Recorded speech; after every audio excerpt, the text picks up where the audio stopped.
Yo, it's Matt, Chugach Mountain Institute, up here at about 3,300 feet on the east aspect. It's Saturday. Not that great of viz, but the snow's really nice. There's generally about a few inches of really soft, fluffy stuff on top, and there is a very, very subtle drizzle crust below that, and then some more snow. It's been dispersed by the wind, so the depth is very variable, but generally surface conditions are pretty good here, and the wind packed stuff beneath it has been supportable for the most part so far. Moving forward, we'll want to see how what that drizzle crust does now that it's buried. It's super subtle, so I don't imagine it'll do much in terms of faceting besides just break down. A thicker crust would take an extended period of time to facet out when buried in the snowpack, and it would extremely exacerbate faceting above and below it because of its effect on the temperature gradient around it.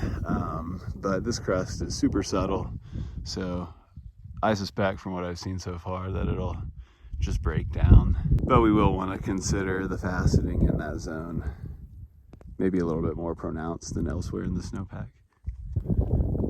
All right, yeah, so I'm up here now, east aspect, 3,700 feet.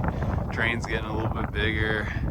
If I hadn't been here, regularly, I'd definitely probably want to dig in and see what's going on, but I haven't been here regularly.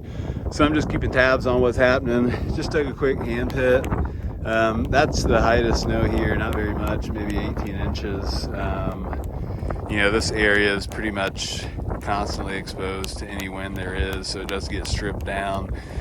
One thing to note here, though, I pulled that column. It's not, releasing easily. When it does release, it's releasing at the ground, everything up higher, and it is, all this stuff's well bonded, but you can see these super impressive facet growth down on the ground there.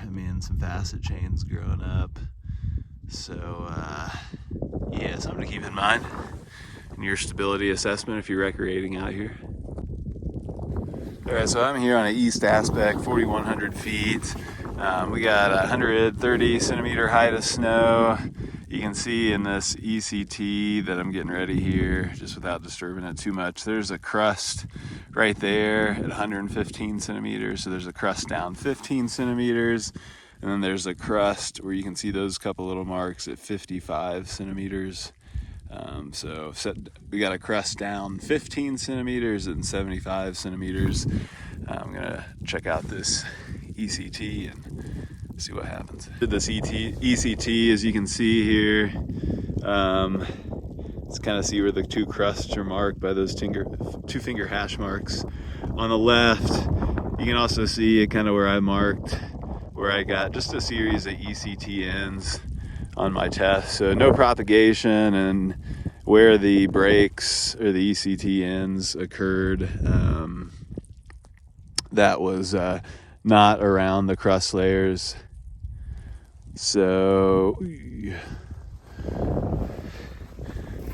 here's the wind pack layer from the last wind event, it seems like, and then we got this much snow that's come in since then. There's probably more, only like 3.5 inches right there, but this area is exposed to wind, so it's not like it's been accumulating as much here as elsewhere. You can kind of also see that little subtle drizzle crust. It's already starting to break down. You definitely wouldn't affect skis and or the quality of the skiing much, and I doubt a sledder would even notice it.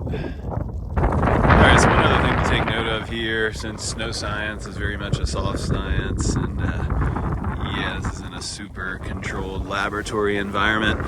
Beyond my ECT test, I also like to kind of pry behind the column. Prying behind this column, you can see there that there was a split across nearly all of the column. Still didn't go all the way across, but that was, again, not on either of the crust layers. One other thing to note here is there is, it seems like, a few centimeters of of basal facets near right at the ground, over a meter deep.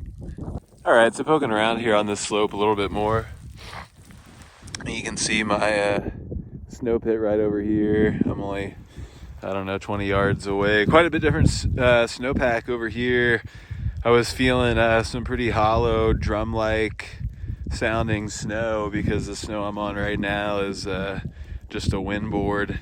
You can see there, I dug a little hand pit. There's that thick chunk of windboard, some looser faceted stuff when I dug out that hand pit, and it released and failed very easily down that about foot, 12 to 14 inches. All right, so you can see here there's some debris. So either during the wind event a few days ago, or with this most recent storm, most likely looking at the depth of that slab from the wind and snow yesterday probably caused that. But you can see that thin crown up there. That's the thin debris from it. Well, before that, there was another bigger avalanche coming from up there. You can see some cornice chunks and some buried over debris. So yeah, I want to give this thing a wide berth, but you know, it's also about that balance between efficiency and safety in the backcountry. So keep that in mind as you stay safe out there, making your own decisions with your own critical thinking from your own assessment, using these sort of data points is just one piece of the puzzle. So yeah, I'm up here just trying to get around this heavily wind-loaded feature to get back down to the road to go home. You can see just skirting around this big wind-loaded pillow. I remotely triggered that wind slab right there. You can see the apex of that crown. Oh, it's probably about 18 inches deep, tapering down to just a few inches on the far flanks. You can see the debris right there. So yeah, that's just telling you, yeah, some of these wind slabs are not well bonded. You know, where they're big, pillowy looking, swollen looking, yeah, they're pretty reactive. All right, so there's another look at it. Again, I was up there on the ridge above that cornice, or it looks like it was on a cornice before it failed, but you can see now that it was just where wind had gotten loaded in beneath that cornice. And then yeah, when I was above it, just skiing down to get into this mellower, lower angle, more scoured area, coming above that there, it triggered. So again, like I said, the crown at the top there where it's thickest, it's about 16, 18 inches, and then just a couple inches deep. The corners of the flank there, there's debris. Didn't run very far because the terrain mellows out pretty quick, but definitely an example that there are wind slabs working up there. And then with this kind of light being flat, you know, you trigger something like that because you can't see, you get swept by it, the partner's going to have a hard time rescuing you. So when the light's like this, when the weather's not ideal, it's always good to be even more conservative than usual with your decision making, your terrain